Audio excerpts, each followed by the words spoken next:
Increasing exports has become a main goal to the Argentinian government.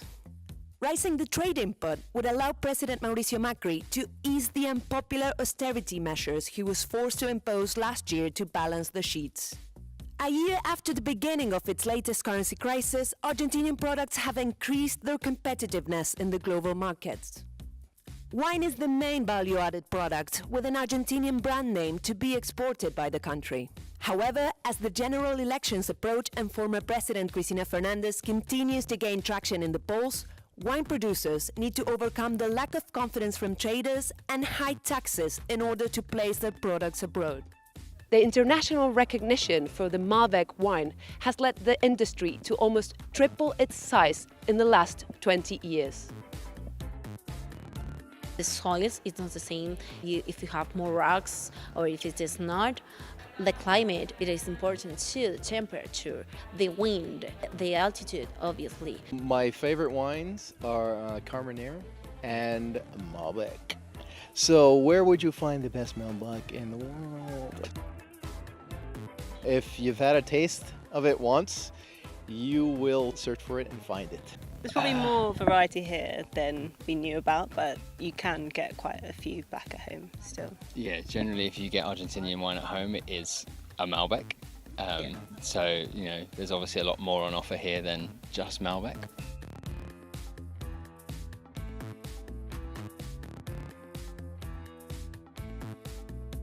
Susana Balbo was the first female enologist to start a winery in 1999.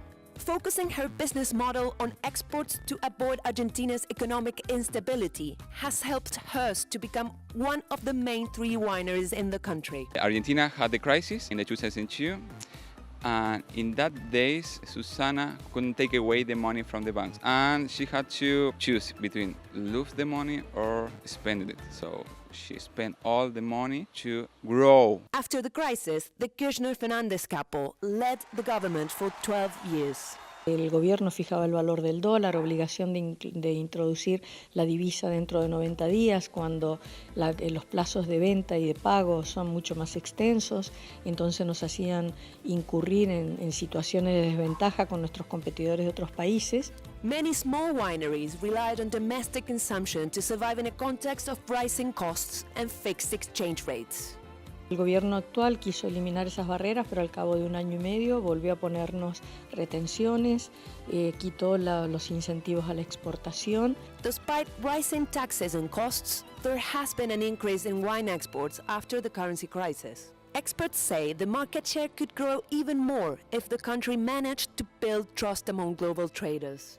La gran pregunta que muchos importadores te hacen, ¿vas a poder cumplir? ¿Me vas a poder entregar? Argentina está en un caos económico, entonces es una pregunta absolutamente genuina y muy difícil de contestar a quien recién está queriendo empezar a exportar. Existen emprendimientos y proyectos de muchos años grandes que ya hace años que están dentro de los mercados, pero existe mucha variedad argentina, muchos nuevos proyectos que necesitan de ese apoyo a nivel gobierno. Juggling with recession and political turmoil, the government's austerity package does not spare on financial incentives, but other measures aim to encourage exports in a time of need.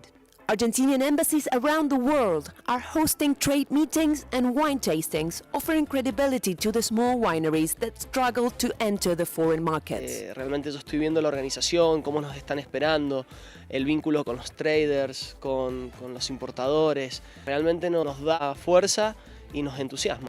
El 2.6% del vino que se exporta hoy es argentino, o sea, muy bajo. Podríamos duplicar esa cantidad. Hoy tenemos una situación compleja, si bien el valor de la moneda del dólar nos puede favorecer, todavía tenemos falta de competitividad por muchos costos internos, ¿verdad? Una gran carga tributaria, una gran carga previsional. Hoy un contenedor de Mendoza a Buenos Aires te sale más caro que Buenos Aires a Ámsterdam. The inflation ratio here is very, very small, so it's not possible for us to absorb these price differences. I have to pay the freight, I have to pay the insurances, but the taxes on Germany. Actually, everything from the pallet entering in the container in Argentina until reaching here has to be paid by us. Stakes are high for importers around the world. They are willing to take the bait as long as their trading partners show a will to remain in the market, regardless of the uncertainty created by the upcoming elections. And here, the London Wine Fair is the perfect opportunity to make long-term relationships with traders in the UK, the second largest importer of Argentinian wines in the world. All the Argentinian producers are trying to export more, but not all understand that this is a long-term relationship that you have to build. It's very hard to get in, then you need to work on the market to grow your sales.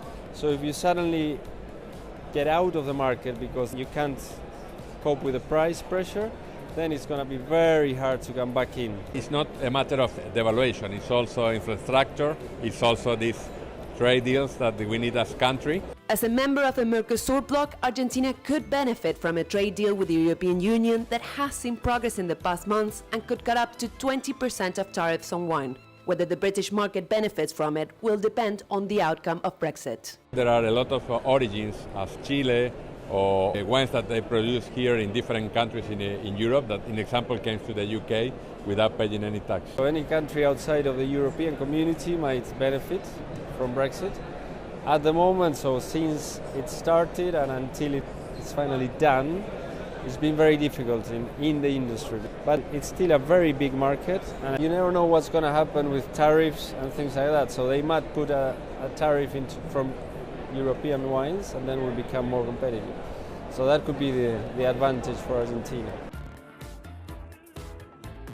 What I've seen that the successful wineries have done is they compensate with the local market when the cycle is negative for the export, and now the local market is very difficult, but the export market is positive. So they can always put the profit on one side of the business as long as they stay.